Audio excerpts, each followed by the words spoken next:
Here's a question. Have you ever tried playing all mainline Resident Evil games back to back?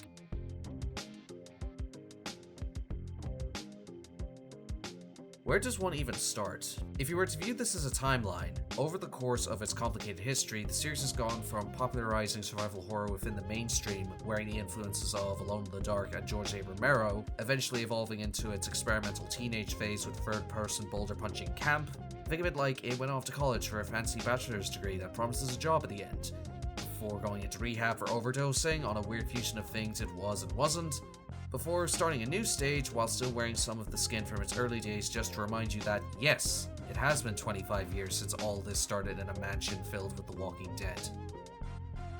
It's fair to say it has been a strange journey to get us to the release of Village, which, following on from RE7's first-person point of view, once again has morphed its iconography from the 70s pulp influences of Tobe Hooper, and has delved further back into horror's history, resembling classic Universal and Hammer monsters with vampires, werewolves, and that big blobby baby which we are not gonna talk about. Have you seen that thing? Oh god, no, I've had enough for one day. Instead, I'm going to use this opportunity to talk about how Resident Evil's visual identity has evolved over the years. No piece of media ever exists in isolation, and is molded by its influences but also the era of its release, as it has to adapt to different sensibilities. For a franchise that, despite various low points and reinterpretations, it has managed to stay relevant for well over a quarter of a century since it first began. How has it done this, and what does Resident Evil represent? And how is that shown through the use of intertextuality? That's right, I busted out the A-level media textbook for this one, and maybe I'll look at some genre theory along the way. So, without further ado, let us dive in. Okay, it's game time. So, how does one define intertextuality when it comes in multiple different forms? Originating from the 1960s, the term was used to describe how different texts exist through their relation to prior literacy texts. When you think about it, every piece of media looks into the past to influence the present, to innovate on the established criteria. This can range from the use of story structure, visual iconography, to even a style of music.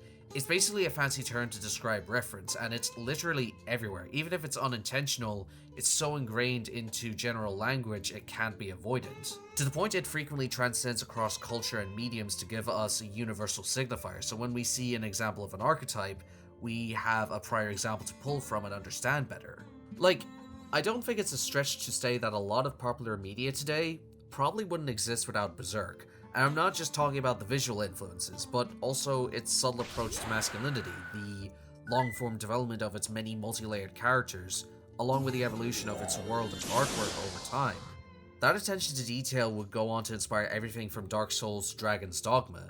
This goes well beyond just the fantasy genre in video games. I remember going to see Avengers Infinity War at its midnight premiere, and as soon as I saw the Soul World, it was like...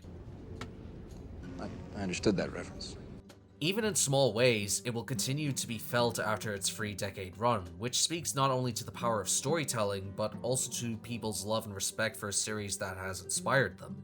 At its best, it can be a tribute to an author's influences. However, intertextuality is very much a double-edged sword, because it can also be used as a crutch to distract rather than innovate on new stories.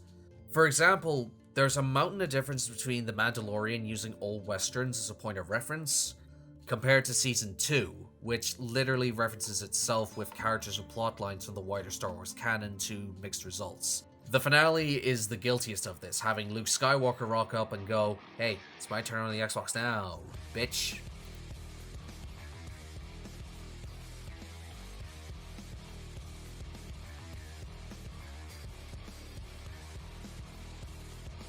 Now, I'm not going to deny this scene was cool, and you are not wrong for enjoying it. But for all the flashiness, after it was done, I just felt empty, like all the interest I had been dropped for a moment of intertextual reference. Not all fan service is bad, but it's better for it to have a purpose for being there rather than just set dressing. And there's no shame in embracing one's influences, but it must come from a place of genuine passion rather than cynical homage, because in order for new stories to take form, they must be willing to adapt to the ever-changing pop culture zeitgeist, to learn from the mistakes of one's past and build something new off it. Hey, dude, knock knock. Get out of here, man. I don't want any Girl Scout cookies. Ooh, you got me. Ooh, you got me good. Ooh. Hey, yeah? To bring this back to Resident Evil, its long drawn out history has gone through multiple styles and genres, that it's difficult to really say which era really defines what the brand represents. Take for instance the use of pre-rendered backgrounds in the original games. They were a necessity at the time to save on storage space, but because of this limitation, the contrast between them and the characters became an aesthetic choice synonymous with that era.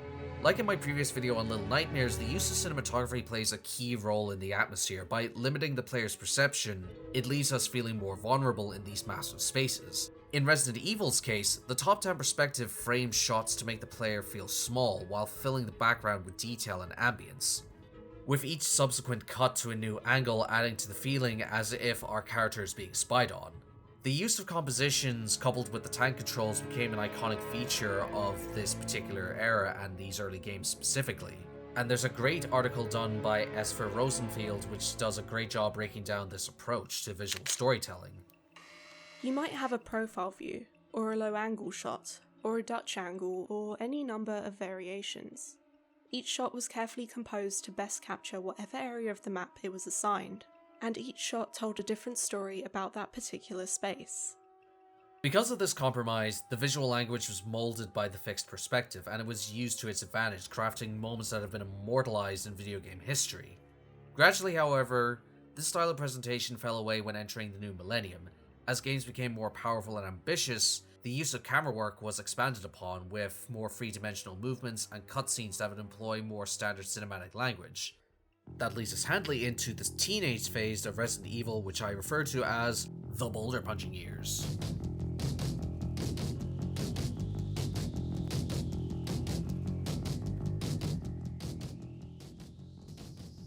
I think it's safe to say Resident Evil 4 represents arguably the biggest transformation the series ever took, discarding past conventions not just in genre and perspective, but also presentation. If Resi 1 was emblematic of the late 90s, 4 takes that same approach but acts as a response to the 2000s. This period is seen by many as one of the most disillusioned eras for the horror genre, especially in the West, with real-world tragedies such as the September 11th attacks playing a significant role in the rise of safe escapism entertainment. To combat the fear the public was feeling, it led to an era defined by reinterpretation and adaptation. The early parts of the decade saw the likes of the Texas Chainsaw Massacre and the Amityville Horror repackaged to be more hyperactive and mildly exploitative to suit the more hyperactive attention-grabbing audience. It was no longer suitable to have a more slow-paced build-up of tension or even subtlety for the most part. Instead came a wave of the loud, the abrasive, and in more general terms, exciting. This evolution came not just from technological advances, but also the evolving public consciousness, which is frequently influenced by new trends. Like, just think about March last year when Animal Crossing New Horizons became the biggest release of that time period thanks to the brand's resurgence, which came at the perfect time to give people an escape from the ongoing pandemic. Then compare that to several months later with the success of Among Us. While in a different genre and released 2 years prior, felt like the perfect alternative to deal with the more jaded public in late 2020. This same change happened to Resident Evil. After 3 mainline games with a fixed perspective, it needed to evolve to stay relevant, and it's fair to say it was pretty successful. Resident Evil 4 is nearly 18 years old. It can go out to drink and drive, yet its influence cannot be overstated. Everything from Gears of War to Dead Space owes a debt to this game. And it's cute looking at that GameCube exclusive sticker when it has gone on literally everything from VR to the Zeebo. But when something is held up to a high standard, there will be those who point out the detractors. Not with the game itself, but what followed in its wake. As the internet has become more readily available, it has led to a lot of media from previous decades being re-examined, with the most common of these being supposedly how much of a diversion this was from the series' roots, which isn't entirely untrue. What stands out most about the third-person entries is how much they directly go against the established aesthetic of the earlier games, replacing the American streets and mansions, which were a common setting within the genre, to European villages and embracing a heavier folk horror influence that impacted the landscapes and threats that were presented. It wasn't just zombies and mansions anymore, it was flamboyantly dressed villains in castles. If you were to boil it down to a single word, it would be gothic. The term Gothic has also been extended to a type of fiction which lacks the exotic setting of the earlier romances, but develops a brooding atmosphere of gloom and terror, represents events that are uncanny or macabre or melodramatically violent, and often deals with aberrant psychological states. That being said, it never lost the camp which has always been a core part of the series' DNA. Sure, there's parasites and a world-ending threat, but it's also got kung fu and no thanks, bro, and a line which is so brilliantly surreal that they used it quite literally in Village. Your right hand comes off?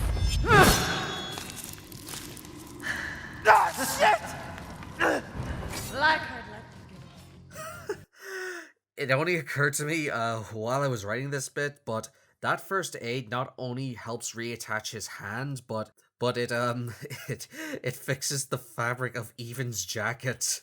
Like, what is that stuff made out of? I want some.